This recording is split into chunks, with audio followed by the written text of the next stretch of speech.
Welcome, my name is Patrick and this is a video vlog for EDE T2305, and today we're going to be looking at Digital Story. First of all, what did I learn from this process of making a digital story? And what did I find rewarding, challenging, frustrating, and what might I do in the future? Okay, what did I find rewarding was creating a digital story that I could then share with my friends and family. I thought it was a great way of demonstrating something that I really enjoy and being able to share it with the other people around me. And because it's a digital story, I can share it on Facebook, I can share it on FileShare, everything. And I can even email it to people and just send it around so people know what I'm doing. Okay, what did I find challenging? To tell you the truth, I found this one of the easiest assignments to do. Everything just seemed to fall into place for it. The issue that I had was when I was creating music for it, originally I found the perfect song for it.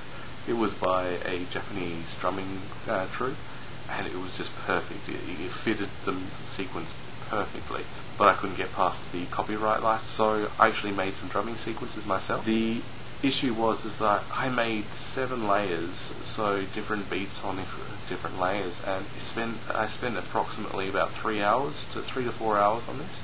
And what I found was that it just made it too complicated, too complex. The sound was too much for the voiceover. So what I actually had to do was strip it right back. I went from 7 layers to 1 layer, and it was just that bass beat, and it suited really well. Because I was using Windows Movie Maker, I actually had to export the export the project out as a movie, so I had to just have the narration and the images, and then I had to get that video and then put the music on top of that in a separate save file.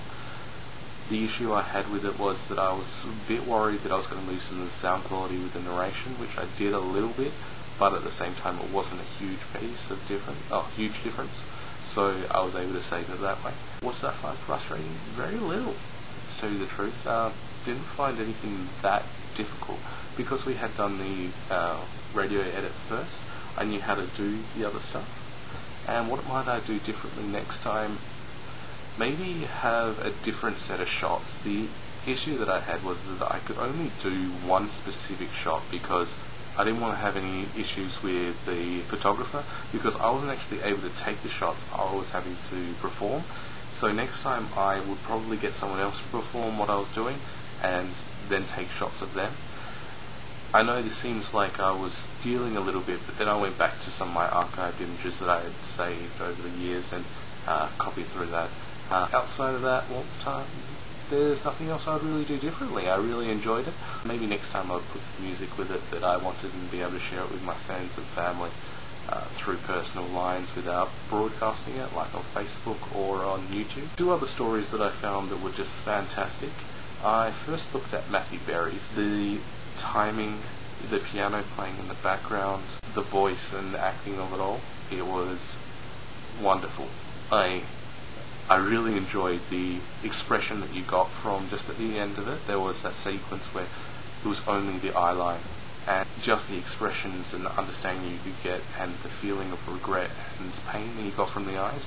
I thought it was one of the best shots that I've ever seen. I watched most of the video stories and it was the best shot I saw. Very similar to a Japanese cartoon styling, but it was just perfect. I then looked at Amy Brooks' digital story, and I thought it was really good.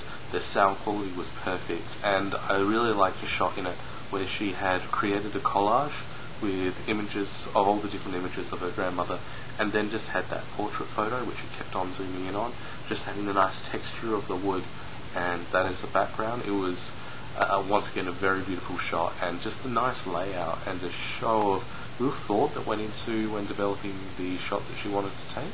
And what might I find digital storytelling be useful in my teaching and professional life? I could see myself putting up flashcards for my German students by digital storytelling in the future as like a digital flashcard for my students, because I'm actually going to be teaching German, and I would like them to have 3 different forms of the translation of the word. So have the actual image of the object, as well as then having the word and the correct spelling, but then having an audio overlay so they actually know how to say the word correctly, because a lot of second language students actually learn the language based on the phonics of their native tongue, which doesn't exactly work when translating into other languages, just because the sounds that letters make together are just different.